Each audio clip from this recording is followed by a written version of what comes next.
everyone, I'm Monique Vasquez. I'm from Sparkle GMA Artist Center, and as all you know, we're here at Dr. Shemian kasi po, tinanggal na nila yung splint sa nose ko. And para rin po alam nyo, ang gumawa po ng nose ko is si Dr. Levi Lansangan.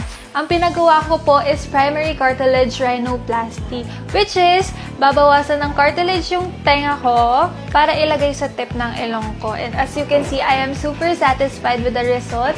Mas tumangos and mas liliit yung nose ko. Hindi nyo pa po nakikita yung result ngayon, pero as Dr. Levi said, 3 weeks pa bago nyo makita yung result kasi it's from my body, so mas matagal talaga makita yung result. And it's just 1 week.